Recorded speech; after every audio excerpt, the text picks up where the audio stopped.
नमस्कार, आप देख रहे हैं जन एक्सप्रेस और आपके साथ मैं आंचल श्रीवास्तव। इस वक्त की बड़ी खबर सुप्रीम कोर्ट से आ रही है, जहां बिहार की मतदाता सूची को लेकर उठा विवाद अब देश की सबसे बड़ी अदालत की दहलीज तक पहुंच चुका है। जी हां, बिहार में मतदाता सूची पुनर्निरीक्षण की प्रक्रिया को चुनौती देने वाली याचिकाएं अब सुप्रीम कोर्ट में पहुंच चुकी हैं और 10 जुलाई को इन पर होगी अहम सुनवाई।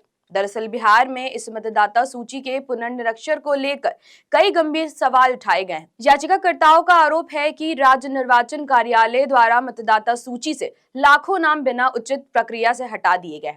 ऐसा कहा जा रहा है कि इस कदम में बड़ी संख्या में गरीब, वंचित और अल्पसंख्यक वर्ग के लोगों का वोटिंग अधिकार प्रभावित हो सकता है। याचिकाओं में कहा गया है कि मतदाता सूची से नाम हटाने की प्रक्रिया में ना तो संबंधित मतदाताओं को कोई पूर्व सूचना दी गई और ना ही उन्हें अपनी आपत्ति दर्ज कराने का अवसर मिला। यह पूरी प्रक्रिया भारतीय संविधान के अनुच्छेद 14 और 21 का उल्लंघन है, जो नागरिकों को समानता और जीवन के मौलिक अधिकार प्रदान करता है। याचिका में यह भी मांग की गई है कि सुप्रीम कोर्ट बिहार में पुनरीक्षण की इस प्रक्रिया पर रोक लगाए और चुनाव आयोग को निर्देश दे कि वह एक पारदर्शी और न्यायसंगत प्रक्रिया अपनाए, जिसमें हर मतदाता को अपना पक्ष रखने का अवसर पूरा मिले। मतदाता सूची पुनरीक्षण के खिलाफ सुप्रीम कोर्ट में राजद सांसद मनोज झा, टीएमसी सांसद महुआ मोइत्रा ने याचिका दायर की है। मनोज झा ने चुनाव आयोग के उस निर्णय को अदालत में खारिज करने की मांग की है, जिसमें आयोग ने बिहार में विशेष संघन पुनरीक्षण प्रक्रिया को तुरंत लागू करने के निर्देश दिए थे। राजद का कहना है कि विधानसभा चुनाव के ठीक कुछ महीने पहले इस तरह की प्रक्रिया चुनाव प्रक्रिया की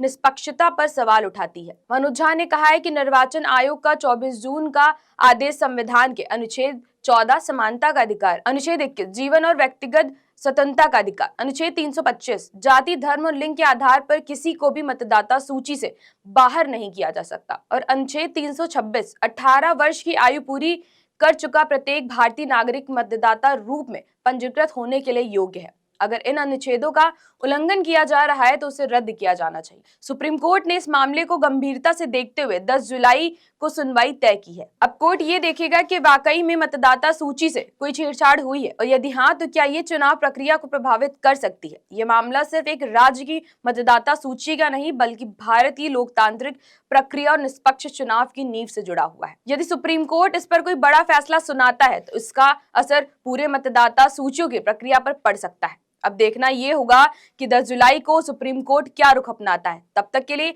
आप बने रहिए जन एक्सप्रेस के साथ। नमस्कार।